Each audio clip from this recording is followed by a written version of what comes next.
Donc, bienvenue à vous tous sur cette visioconférence. Donc, les 100 privilégiés qui avaient réussi à rentrer dans la salle et pensez aux 100 autres qui sont dans la salle d'attente et dont je m'excuse. Voilà, donc ce soir, j'ai un invité spécial, Olivier de Maison, donc, qui est naturopathe, qui a travaillé dans la plus grande herboristerie de Paris et qui, de par sa pratique, lui-même va nous l'expliquer, est devenu un peu, vous savez, des fois, il y a des secteurs d'activité où, à force de travailler dessus, on devient un peu, malgré nous, des spécialistes. Et donc, Olivier de Maison est devenu un peu ce personnage un peu connu dans le milieu de la naturopathie pour les maladies auto-immunes et tout ce qui est inflammatoire articulaire. Donc, le but ce soir de cette visioconférence, c'est que Olivier de Maison va nous montrer les mécanismes de certaines de ces maladies qui ont des grands titres et après, il va nous le dire, hein, généralement, on retrouve un peu les mêmes déclenchements. Il va nous expliquer le mécanisme de comment, pourquoi on en est arrivé là. Et ensuite, évidemment, le but, c'est de vous, qu'il puisse vous proposer, vous parler d'une neurotechnologie qui peut aider les personnes qui sont dans ces situations-là et toujours dans un esprit de complémentarité à tout ce que l'on peut faire à côté, bien évidemment. Donc, je vais céder la parole à Olivier de Maison, qui va nous faire sa présentation. Et ensuite, évidemment, on fera un petit temps de questions-réponses. Alors là, j'autoriserai la réouverture des micros, ne vous inquiétez pas. Et alors, ce ne sera pas une consultation vous comprenez, d'expliquer les problèmes pour avoir un truc en face. C'est vraiment plus des questions générales et autres d'orientation. On reviendra là-dessus tout à l'heure.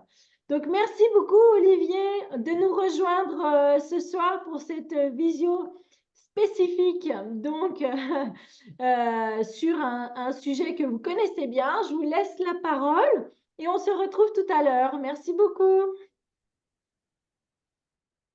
Alors, bonsoir à tous. Bonsoir. Merci Mijo. Alors, je vais partager l'écran du coup. Alors, comme l'a dit Mijo, moi j'ai décidé d'orienter un petit peu plus cette conférence sur la polyarthrite parce que c'est un petit peu ma spécialité. C'est une maladie dont j'ai été atteint en fait entre l'âge de 11 et 14 ans et je suis depuis en rémission. Mais il faut savoir une chose, c'est que cette visio concerne en fait toutes les personnes qui sont touchées par une maladie auto-immune. Car effectivement, je vais partager l'écran, ça va être plus simple. Hop. Alors, tac, tac, arrêtez, hop, voilà.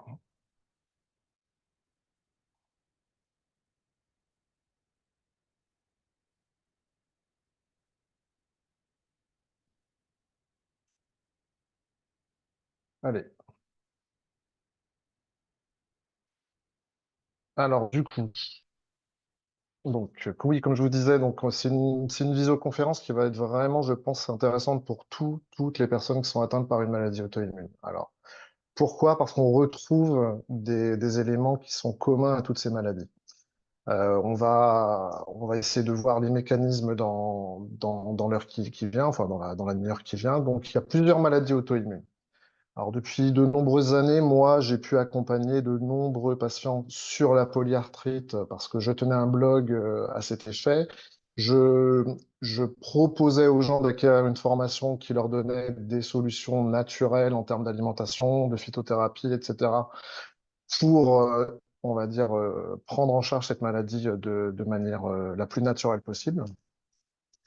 Et en fait, je me suis aperçu que de plus en plus d'études sortaient et on s'apercevait que les mécanismes qu'on trouvait les origines de la polyarthrite, en partie les facteurs bactériens, étaient identifiés également dans d'autres maladies que je vous présente sur cette diapo. Donc, vous avez notamment le diabète, donc une maladie qui va toucher effectivement le pancréas. Donc les îlots de Langerhans sont attaqués par le système immunitaire, la polyarthrite donc, la sclérose en plaques également. Donc on retrouve également les mêmes mécanismes. Donc là c'est la gaine de myéline en passant par le cerveau donc qui est attaquée. Le psoriasis où là on va retrouver Pareil, une attaque du système immunitaire sur les cellules de la peau. La maladie de Crohn également pour le système digestif et l'intestin. Alors, moi, j'ai décidé d'organiser cette... hop,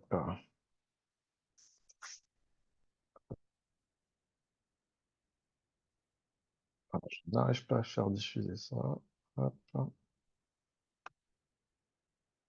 voilà. Alors, voici le plan un petit peu de la visio. Donc, en partie 1, je vais quand même être obligé de vous parler de la polyarthrite et vous expliquer un petit peu en quoi elle consiste. En 2, les traitements actuels que propose la médecine allopathique. Et en 3e partie, les découvertes récentes qui concernent l'origine de la polyarthrite, ses mécanismes. Et vous verrez que on retrouve ces mécanismes dans l'endométriose notamment, dont la science admet désormais qu'elle est d'origine auto-immune, la maladie de Crohn, le psoriasis, comme je vous l'ai expliqué tout de suite. Et en partie 4, surtout, on est là aussi, et surtout pour parler des nouvelles perspectives d'accompagnement offertes par notamment Superpatch et la neurotechnologie vibrotactile dont on va parler en détail. Alors, la polyarthrite, en quoi consiste-t-elle? Bon, alors la polyarthrite, c'est une maladie inflammatoire sévère, auto-immune, donc le système immunitaire se retourne contre la personne, contre l'organisme touché, et donc elle touche les articulations. Donc ces articulations se détruisent progressivement et entraînent rapidement un handicap. Alors la symptomatologie, on retrouve un enraidissement douloureux, un gonflement de plusieurs articulations. Ces symptômes sont plus volontiers présents en fin de nuit et le matin. Et l'enraidissement cède après plusieurs dizaines de minutes, après une période qu'on nomme le dérouillage matinal. On retrouve également une fatigue, une lassitude, une perte d'appétit, voilà, accompagnée bien évidemment de douleurs. Alors c'est à ce premier stade de la maladie que les traitements sont les plus efficaces et les plus prometteurs sur le long terme. Alors son évolution, elle est entrecoupée, comme beaucoup de maladies auto-immunes d'ailleurs, comme la sclérose en plaques. La maladie évolue sous forme de poussée, entrecoupée de rémissions plus ou moins complètes. Alors toutes les articulations peuvent être touchées, les coudes, les phalanges, les épaules, les pieds, les orteils, les genoux, les hanches. Et rapidement, la destruction de l'articulation va se voir sur les radiographies. Alors, on observe un pincement des cartilages, une destruction de l'os, une luxation des articulations, des déformations articulaires et des destructions tendineuses également, qui se produisent avec le temps.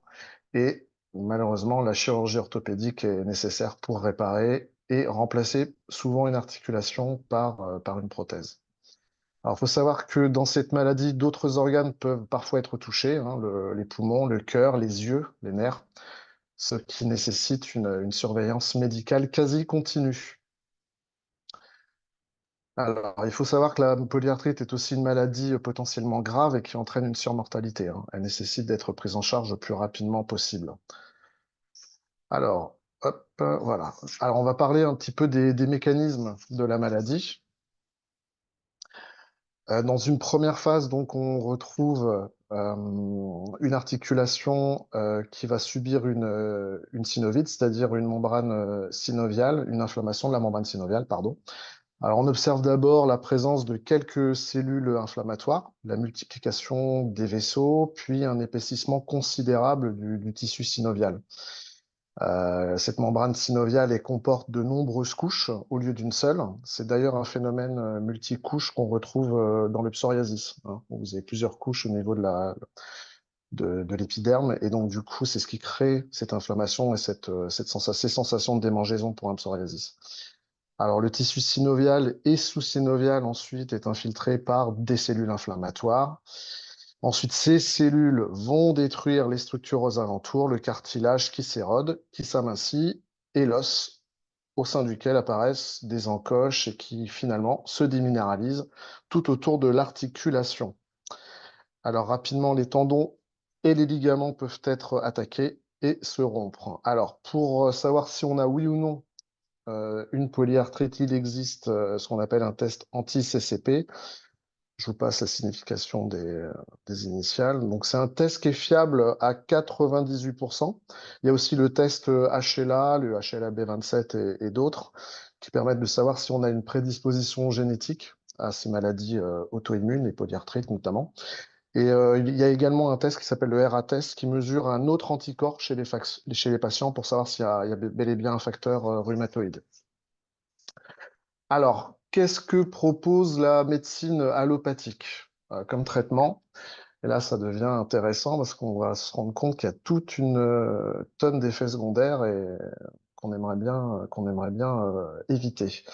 Alors, dans les traitements conventionnels, généralement, on commence par de la cortisone qui agit vite et fort.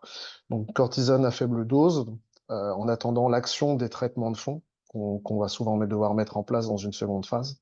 Les anti-inflammatoires, euh, non stéroïdiens, généralement. Le méthotrexate également. Donc, il faut savoir que le méthotrexate, pardon, c'est un produit à la base de chimiothérapie qui a été repositionné sur les maladies auto-immunes, ce qui explique les effets secondaires qu'on va voir après. Je ne l'ai pas mis sur la diapo, mais il y a également l'hydroxychloroquine qui a été popularisée par le professeur Raoult dans le cadre du Covid, mais l'hydroxychloroquine a été donnée à des millions de patients à travers le monde sous le nom Plaquenil, donc voilà, qui a été utilisé comme anti-inflammatoire également. Les biothérapiques également, alors j'ai fait deux lignes, je ne sais pas pourquoi, parce que les anti-TNF, les immunosuppresseurs, c'est la même chose. Donc les biothérapiques anti-TNF, également, les immunosuppresseurs comme le Mira, l'Ambrel, et une nouvelle, alors c'est la dernière catégorie de médicaments, c'est ce qu'on appelle les anti-Janus kinases. Également. Donc, bon, vous voyez les effets secondaires pour la cortisone, bon, bah, les anti-inflammatoires, les troubles digestifs. Pour le méthotrexate, étant donné qu'il s'agit d'un produit de chimio, bah, vous retrouvez les mêmes problèmes, chute de cheveux, atteinte du foie, baisse des globules rouges, voilà. Donc, la prise d'acide folique est obligatoire en cas de traitement. Dans les anti-TNF, là, on rentre dans du lourd. Là, vous atteignez des niveaux d'infection très élevés, des atteintes neurologiques également.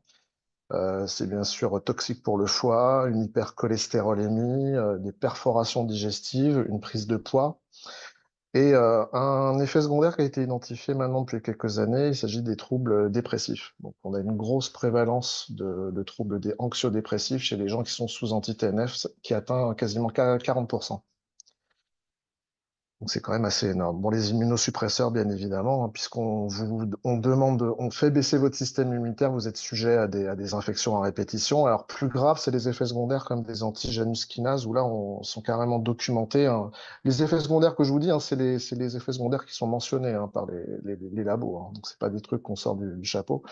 Donc les effets secondaires de l'anti-Janus kinase, on est sur des troubles cardiovasculaires, des caillots sanguins, voire même des cancers. Voilà.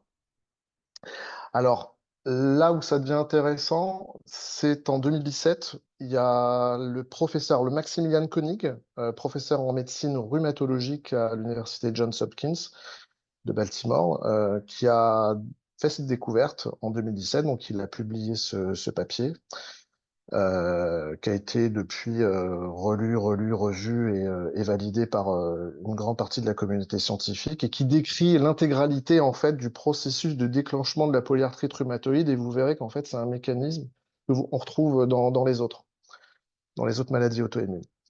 Donc ça démarre, vous voyez, tout en haut avec la prolifération au niveau de la flore buccale de bactéries nocives. Alors en l'occurrence, dans le cas de la polyarthrite, il s'agit d'une bactérie qui s'appelle Porphyromonas gingivalis, qui est souvent corrélée à une parodontite. Alors la parodontite, c'est une inflammation de la gencive qui peut produire des saignements de gencive. Donc justement, cette bactérie en fait va profiter de ces saignements et de ces micro-saignements en fait pour rentrer dans la circulation. Et donc ces bactéries en fait vont produire ce qu'on appelle une leucotoxine. Voilà, donc la leucotoxine A. Et cette leucotoxine va également se retrouver une fois qu'elle est passée également dans le tube digestif. Elle va se retrouver à cause de la porosité intestinale. Vous voyez, c'est la troisième case de la porosité intestinale, ici, Qu'est-ce qu'une porosité intestinale? Il faut quand même que je vous explique. Pour schématiser, c'est une disjonction en fait des cellules qui forment, qui tapissent la muqueuse de l'intestin et qui sont censées en fait filtrer ce qui se trouve à l'intérieur de l'intestin et la circulation sanguine. C'est-à-dire qu'on ne laisse pas passer n'importe quoi de l'intestin à la circulation sanguine. Ces cellules s'appellent des entérocytes.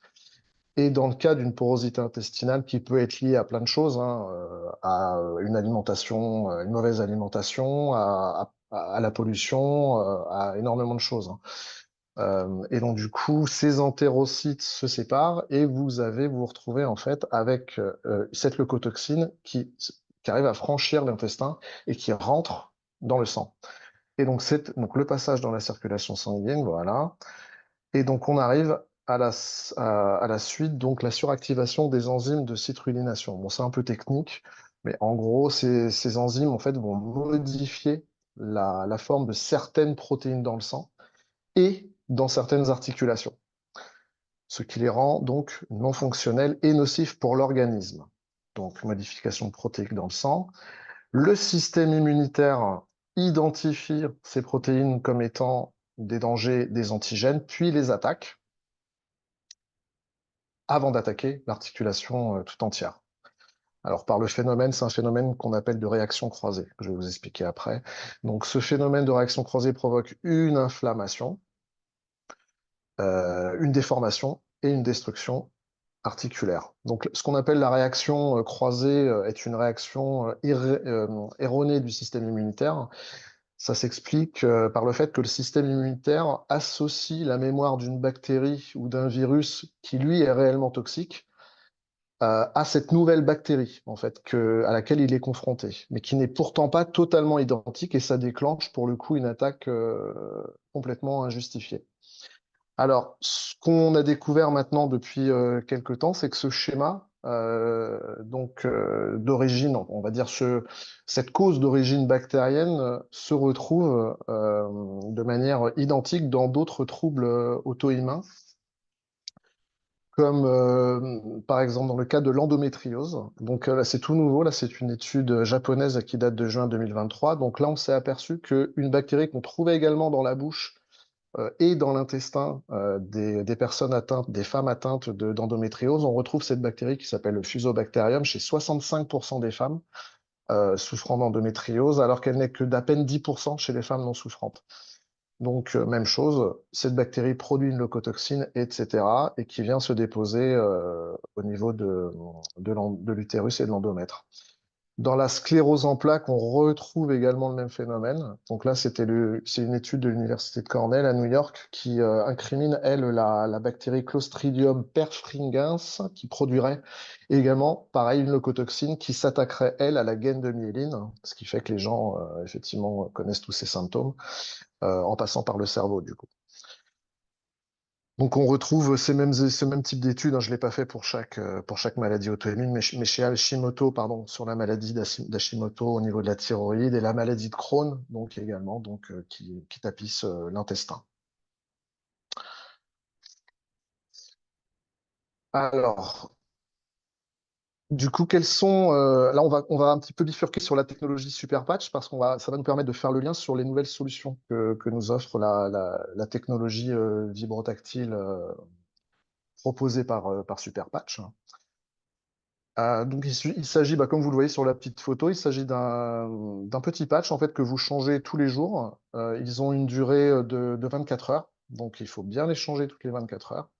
Donc il s'agit d'une technologie vibrotactile, comme je vous l'ai dit. Donc il s'agit de petits motifs de crêtes qui sont imprimés en relief et qui transmettent en fait via les cellules sous-cutanées des signaux qui interagissent avec le système nerveux. Alors pour être précis, il s'agit de ce qu'on appelle, les cellules sous-cutanées s'appellent les canaux ioniques piezo A et piezo B, donc ça envoie un système nerveux, une information directement au tronc cérébral qui va ensuite déclencher une cascade de réactions.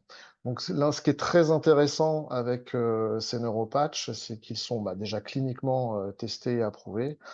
Il n'y a pas de médicaments à l'intérieur. On n'a vraiment aucune molécule, ni chimique, j'ai presque envie de dire ni naturelle, hein. Moi, j'adore les molécules naturelles, hein. Je suis phytothérapeute à la base, mais là, en l'occurrence, il n'y en a même pas besoin.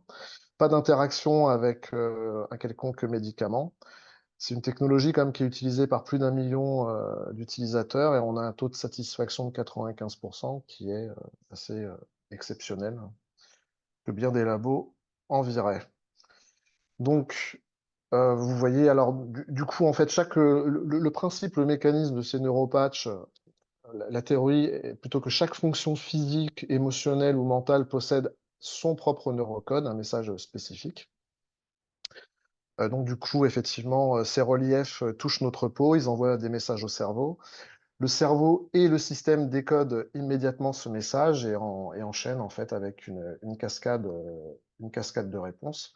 Donc, parmi les résultats, les bénéfices, on retrouve, alors selon les patchs, hein, mais quasiment pour tous les patchs de base, on vous expliquera ça avec Mijo après, on retrouvera de toute façon toujours plus d'énergie.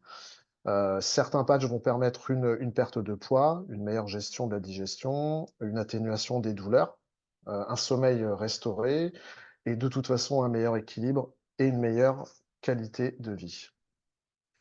Alors ça, c'est le protocole que moi j'applique pour tout que j'applique à tous les patients qui viennent, qui me sollicitent pour la polyarthrite, puisque c'est essentiellement ça, et même l'endométriose. C'est essentiellement ces patchs-là. Donc, on est sur 3 axes thérapeutiques, hein, comme vous le voyez, la régulation de l'inflammation, une régulation immunitaire et une restauration des muqueuses intestinales et buccales. Alors là, bon, pour le coup, ce sera plutôt intestinal avec ce patch-là. Peut-être qu'à l'avenir, on travaillera sur le buccal, mais en attendant, ce sera intestinal. La régulation, alors il faut savoir que la mécanique, le mode de fonctionnement des super patchs nécessite d'avoir toujours une base. Donc vous avez 2 patchs, 2 neuropatchs qui sont les bases principales, c'est même les bases, c'est le Liberty ou le Victory.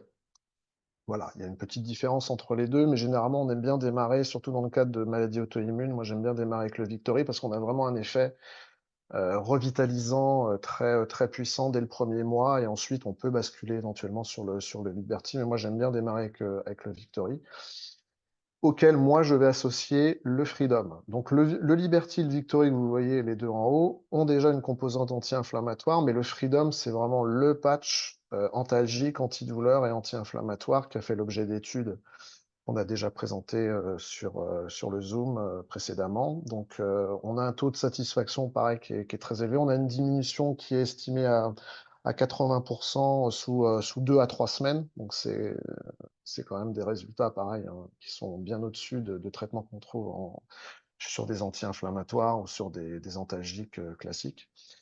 Et surtout, encore une fois, ce sont des traitements non invasifs dans lesquels vous trouverez aucune molécule, hein. Donc, c'est des résultats phénoménaux. D'ailleurs, le patch Freedom a été présenté au mois d'octobre au Congrès mondial de la douleur. Donc, bon, ça atteste quand même d'une certaine crédibilité concernant les travaux. La régulation immunitaire, bien évidemment. Alors, tout de suite, je vous explique, l'idée n'est pas de booster les défenses immunitaires, hein, parce qu'avec les patchs, on n'est pas dans l'idée de booster, on est dans une idée de restaurer la connexion cellulaire. Donc l'idée, c'est plutôt, dans le cas de l'immunité, c'est de réinformer, oui, de se recicatriser, en fait, de restaurer la connexion cellulaire du système immunitaire pour que justement pour lui permettre de nous reconnaître et de cesser de nous attaquer. Voilà, donc c'est le réinformer pour lui permettre de nous reconnaître. Donc le defend, indispensable, et effectivement travailler sur, comme je vous disais, la disjonction des entérocytes au niveau de l'intestin. On retrouve beaucoup de troubles digestifs, bien évidemment, chez les malades de la polyarthrite et dans toutes les maladies auto-immunes, hein, d'ailleurs. Donc du coup, le Ignite, alors Mijo nous dira s'il est disponible quand, parce que je sais que je n'arrivais pas à l'avoir, mais je pense qu'on va l'avoir très bientôt. Donc pour le moment, moi je donne systématiquement le triptyque Victory, Freedom, Defend. Ce à quoi il est fort judicieux d'associer d'autres patchs parce qu'on se rend compte que on a des effets secondaires au niveau du système nerveux, comme je vous disais, des troubles anxio-dépressifs. On pourra parfaitement leur adjoindre le pass, excusez-moi, le neuropatch qui s'appelle le PIS, donc qui va plutôt travailler sur le stress, sur l'anxiété, etc., sur les angoisses. Et le patch Joy qui, lui, est plutôt axé sur les symptômes dépressifs. Donc voilà, donc les trois patchs de base, le Victory, le Freedom, le Defend, et selon les traitements que vous prenez, éventuellement, si vous prenez des anti-TNF et que, bon, effectivement, vous sentez que vous avez un besoin de rebooster un petit peu la sérotonine, de rebooster un petit peu votre humeur, je pense que le Joy et le Peace seront des pistes à privilégier. Voilà. Alors moi, je considère que ce protocole, il doit être mis en place, bien évidemment, sur plusieurs mois, euh, sans limite de durée. Moi, je dis toujours à mes patients qu'il est inutile de juger de l'efficacité avant 3 mois. Je pense qu'il faut vraiment partir sur 3 mois minimum. Et généralement, vu l'efficacité des patchs, je pense qu'ils se rendent compte très très vite que bah, la vie n'est pas exactement pareille avec que sans, donc du coup, de même, les patients prolongent l'expérience. Après, je sais qu'on pourra essayer, ça pourrait être intéressant de faire tourner effectivement le Ignite avec le Freedom, etc. Peut-être que le Freedom, au bout d'un moment, le patch antidouleur sera un petit peu moins nécessaire, puisque le Liberty aura fait le Liberty ou le Victory et le Defend auront fait leur boulot. Et on pourra faire tourner effectivement les patchs entre eux pour vraiment s'assurer que la restauration cellulaire soit optimale. Alors, bien évidemment, je précise que toutes ces informations que je viens de vous fournir n'ont pas pour but de remplacer l'avis médical d'un médecin ni son diagnostic, hein. Il n'est aucunement dans notre intention de poser un diagnostic ou d'établir des prescriptions, et cette technologie vibrotactile peut par contre parfaitement accompagner, et même sans doute, je le pense et je le vois même dans d'autres pathologies, elle semble même potentialiser les traitements conventionnels que vous appliquez, et même les traitements naturels d'ailleurs que vous pouvez parfaitement adjoindre au protocole Super Patch. Voilà. Écoutez, on arrive à la fin de cette présentation axée sur la polyarthrite et les maladies auto-immunes. Bah, j'espère que vous l'aurez apprécié.